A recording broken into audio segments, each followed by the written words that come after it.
কালকে যেহেতু সরস্বতী পুজো সেই জন্য আজকে আমি বাড়িতেই ছিলাম। সকাল সকাল তোজো ঘুম থেকে উঠে এখানে দাঁড়িয়ে পড়েছে, দেখছিল হচ্ছে পায়রা। এখানে সার বেঁধে পায়রা বসে, সেগুলোই দেখছিল।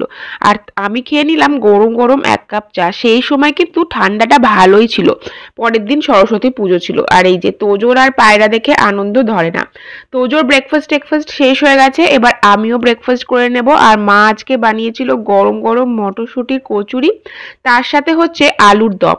অনেকদিন পর এই শীতকালে মটরশুঁটির কচুরি আর আলুর দম খেলাম। সেই ব্যাঙ্গালোরে নিজের হাতে বানিয়ে খেয়েছিলাম। আর মণিমা বানিয়েছিল খেজুর গুড়ের চালের পায়েস, দারুণ হয়েছিল খেতে। তার সাথে আবার মা ফলের রস বানিয়েছে, সেটা আর খেলাম না। এত কিছু খেয়ে আর ফলের রস খাওয়া যায় না। তোজোকে খাইয়ে দিলাম ফলের রস। তারপরে এসেছিলাম আমাদের পাশে জেঠিমার বাড়িতে।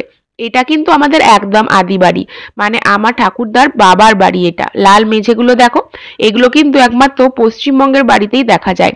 মার্বেলের মেঝে, টাইলসের মেঝে তো এখন সব জায়গায় দেখা যায়, কিন্তু এই লাল সিমেন্টের মেঝেতে কিন্তু আলাদা আভিজাত্য আছে, যেটা এই পুরোনো বাড়িগুলোতেই দেখা যায়।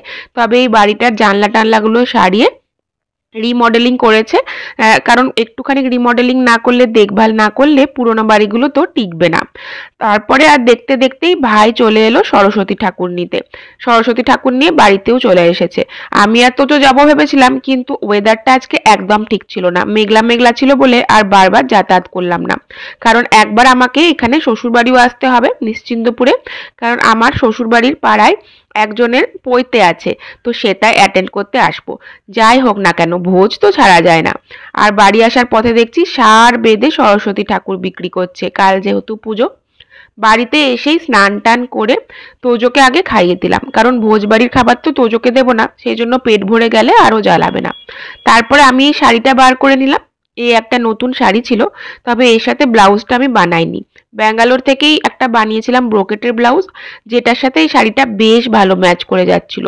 সব শাড়ির সাথে ব্লাউজ বানানোর খরচাও অনেক, সেই জন্য আমি আর বানাইনি। একবার করে তো পরি শাড়ি, তারপর তো ব্যাঙ্গালোর গিয়ে আর পরাই হয় না। তার সাথে টুকিটাকি কিছু গয়না আমি বাড়িতে রেখেছিলাম, যেমন এই চোকারটা, শাখা বাঁধা, পলা বাঁধা, এইগুলো। বাকি তো সমস্ত লকার চলে গেছে, তো এই কটাই পরে নিলাম। আর এই যে আমি একদম রেডি হয়ে গেছি। এখন প্রায় দুপুর 2টো বাজছে। দেখে বলো তো কেমন লাগছে? আমার তো সাজটা ভালোই লেগেছিল। তোজোকে একদম টুপি টুপি পরিয়ে দিয়েছিলাম। বাইরে মেঘ করে আছে, বৃষ্টিরও সম্ভাবনা আছে।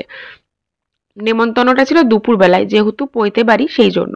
পৌঁছাতে পৌঁছাতে আমাদের 2:30 বেজেছিল। আমরা ভাবলাম আমরাই বুঝি লেটে পৌঁছেছি। তারপরে ভেতরে গিয়ে দেখি না, একদমই তা নয়, বেশ ভিড়। যার পৈতে তার কাছে পৌঁছাতে গিয়ে আমাদের অনেকক্ষণ ওয়েট করতে হচ্ছিল। আর কাছে গিয়ে দেখি যার পৈতে যাকে গিফট দেবো সে একদম সোফায় শুয়ে পড়েছে। সারাদিন বেচারার ওপর অনেক ধকল, একই দিনে পৈতে, একই দিনে আবার রিসেপশন, সেই জন্যই ক্লান্ত হয়ে গেছে।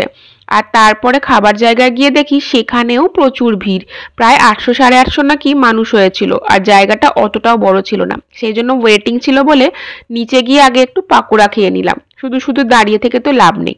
আর এই দেখো সবাই সবার সিট নিয়ে দাঁড়িয়ে আছে। সিট বুক করে না রাখলে বসার জায়গা কেউ পাবে না। আমরাও কিন্তু সিট বুক করেই রেখেছিলাম। উঠে যেতেই আমরা বসে পড়লাম, তখন অলরেডি 3টে বেজে গেছে। প্রথমেই দিয়ে দিল একটা মিনারেল ওয়াটার, তারপরে চলে এলো প্লেট। তারপরে মেনু কার্ডটা দিতেই আমি মেনু কার্ডটা চেক করে নিলাম। এটা আমার সব থেকে আগে কাজ, যে কোনো ভোজবাড়িতে গিয়ে মেনুগুলো দেখে খুশি হয়ে গেলাম, প্রত্যেকটাই পছন্দের। প্রথমে চলে এলো পনির পাসিন্দা, গরম গরম মুচমুচে। তারপরে ফ্রাইড রাইস। তারপরে চলে এলো চিংড়ির মালাইকারি। তারপরে আবার গরম গরম ভাত, আর তার সাথে মাটন কষা। এটা থাকলে তো ভোজবাড়িতে আর কিছুই লাগে না। মাটনটা খেতেও হয়েছিল দারুণ সুসেদ্ধ। আর ভোজবাড়ির মাটনের একটা আলাদাই রান্নার গন্ধ থাকে। সাদা ভাত দিয়ে খেতে বেশি ভালো লাগে। তারপরে চলে এলো চাটনি, অনেক রকমের 2-3 রকমের মিষ্টি ছিল, আর আমি মিষ্টিটা একদমই খাই না। তারপরে আইসক্রিম আর পান। এই তো, তারপর ফিরে এলাম বাড়ি।